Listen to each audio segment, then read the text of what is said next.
एक 12 साल के बच्चे अनुज की, जो उत्तराखंड के एक छोटे से गांव में अपने माता पिता के साथ रहता था।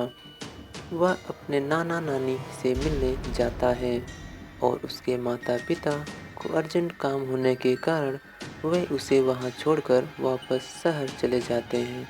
अनुज अपने नाना नानी के साथ रहने लगा। एक शाम को वह जंगल के रोड की साइड खेल रहा था। शाम होने वाली थी। उत्तराखंड की घाटी की खामोशी को ठंडी हवाओं के झोंके चीरने लगे थे। अनुज घर की ओर जाने की सोच रहा था। इतने में उसके पीछे वाली झाड़ियों में कुछ हलचल होने लगी, जिसने अनुज का ध्यान अपनी ओर खींचा और वह बहुत ही डरावनी और मन को भयभीत करने वाली सी लग रही थी और वह आवाज़ बढ़ती चली गई। फिर उसे झाड़ियों की ओर से एक सफ़ेद कपड़े पहने हुई औरत उसकी ओर आती हुई दिखाई देती है, जिसका कोई चेहरा नहीं होता। और अनुज उसके चेहरे को देखने की कोशिश कर रहा था, परंतु उसे उसका चेहरा दिखाई नहीं दे रहा था। उसकी डरावनी मुस्कान और उसकी बहुत अधिक डरावनी आवाज़ से अनुज के पैर वहाँ पर जम से गए। अनुज डर के मारे वहाँ से हिल ही नहीं पा रहा था। फिर वह औरत अचानक से पीछे मुड़ी और झाड़ियों के अंधेरे में गायब हो गई। अनुज डर के मारे वहाँ पर खड़ा काँप रहा था। थोड़ी देर में वह होश में आया और घर की ओर भागने लगा। कुछ देर तक अनुज को अपनी आंखों पर और जो देखी घटना पर यकीन नहीं हो रहा था और उसकी हालत खराब थी। रास्ता में चलते हुए वह यह सोच रहा था कि जो उसने देखी वह कैसे इसे बयां करेगा। फिर अनुज घर पहुंच गया और उसके साथ हुई घटना को अपने नाना नानी को बहुत अच्छी तरह से सुनाने लगा। उसके नाना नानी उस घटना सुनकर हैरान होने के साथ साथ रोने लगे। अनुज अपने नाना नानी के रोने को समझ नहीं पा रहा था।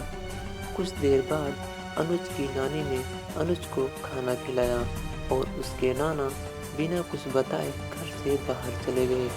उनके रोने और नाना के बाहर जाने के बारे में अनुज को कुछ नहीं बताया। हालांकि अनुज ने अपनी नानी से बार बार पूछा था। कुछ देर बाद उसके नाना घर वापस आ गए और अनुज को गले लगाकर फिर से रोने लगे। उसके नाना ने उसे बताया कि जो उसने जंगल में औरत देखी थी वह एक छलावा है। छलावा की आत्मा जो अपना रंग रूप बदलकर शिकार करती है। वह आत्मा ने गांव के बहुत सारे लोगों को अपना शिकार बनाया है और इस बार उसने तुम्हें शिकार के रूप में चुना है। वह आत्मा जिसे भी शिकार बनाती है उसे वह पहले से ही दिखाई देती है। यह उस आत्मा की खूबी है और जिसे वह शिकार के रूप में चुनती है उसे वह या तो गायब कर देती है या उसे मार देती है। वह किसी बहाने से उस व्यक्ति को जंगल की ओर बुलाती है। फिर उस व्यक्ति के साथ क्या होता है किसी को मालूम नहीं है और आज तक किसी को मालूम भी नहीं लगा। जो व्यक्ति आज तक उस आत्मा की नज़र में आया है वह बच नहीं पाया है और अनुज उसका अगला शिकार होने वाला है। अनुज के नाना फूट फूट कर रोने लगे और वह अपने अंदर साहस पैदा करके अनुज को कहने लगे कि बेटा, तुम्हें डरने की कोई आवश्यकता नहीं है, क्योंकि मैं पास के एक तांत्रिक से लोबान लेकर आया हूँ जो आपकी बुरे साय से रक्षा करेगा। और मैंने आपके मम्मी पापा को भी फ़ोन कर दिया है, वे कल आ जाएंगे और तुम्हें यहाँ से ले जाएंगे। यह कहकर अनुज के नाना ने वह लोबान कमरे के कोने में जला दिया। लोबान जलाने के बाद अनुज ने नाना से कहा कि कमरे के अंदर जाने के बाद कुछ भी हो जाए पर दरवाज़ा नहीं खोलना है। यह कहकर नाना ने दरवाज़ा बंद कर दिया और फिर अनुज अंधेरे कमरे के कोने में बैठकर रोने लगा। वह कमरे में बैठा हुआ सोच रहा था और उसे अपने नाना नानी के रिएक्शन को देखकर कुछ समझ नहीं आ रहा था और जो उस आत्मा का हुआ हादसा था वह उसके दिमाग से नहीं निकल पा रहा था। उसके कानों में वह खौफनाक आवाज़ें गूंज रही थी और उसे बहुत ही डर लग रहा था। वह दिन होने का इंतज़ार कर रहा था। उसके ठीक 2 घंटे बाद दरवाज़ा खटखटाने की बाहर से आवाज़ आई।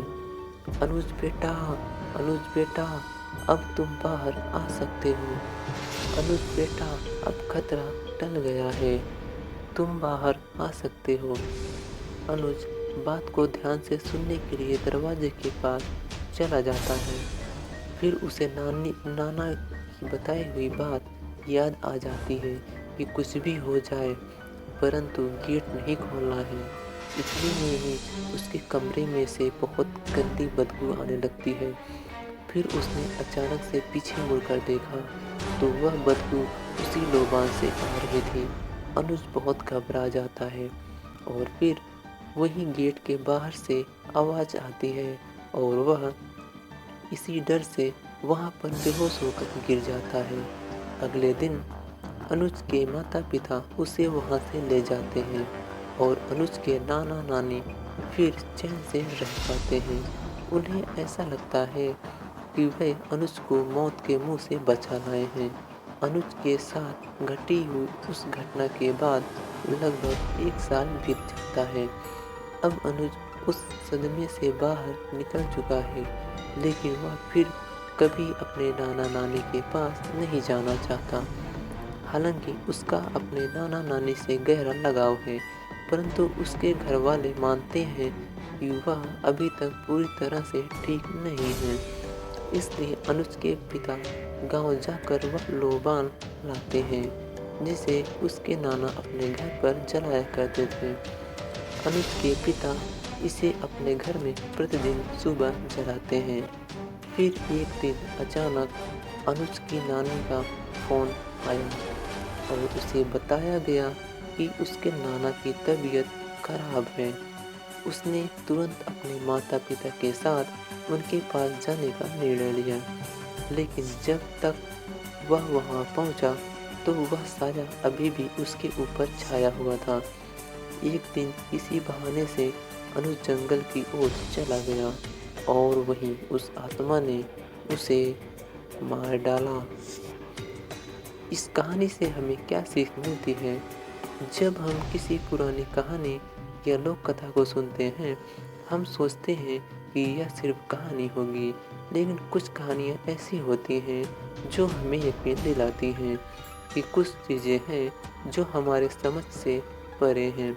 अनुज की यह भारत की सबसे डरावनी कहानी हमें यही सिखाती है कि प्रकृति और उसके राज कभी भी समझ में नहीं आते। कुछ घटनाएं ऐसी होती हैं जो हमें सोचने पर मजबूर कर देती हैं कि क्या सच में कुछ ऐसी शक्तियां हैं जो हमारे बस की नहीं। अनुज का अनुभव और उसकी मौत हमें यही सिखाती है कि कभी भी प्रकृति के साथ खिलवाड़ नहीं करना चाहिए।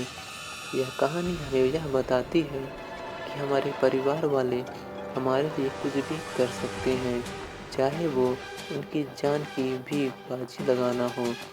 आखिर में हम यही कह सकते हैं कि यह भारत की सबसे डरावनी भूतिया कहानी आपको कभी नहीं भूलने देगी। आशा करते हैं आपको हमारी वीडियो अच्छी लगी होगी। अगर आपको ऐसा स्टोरी सुनना पसंद है तो आप हमारे वीडियो को लाइक और हमारे चैनल को सब्सक्राइब जरूर कर दीजिएगा। मिलते हैं अगले एपिसोड में, तब तक के लिए जय हिंद।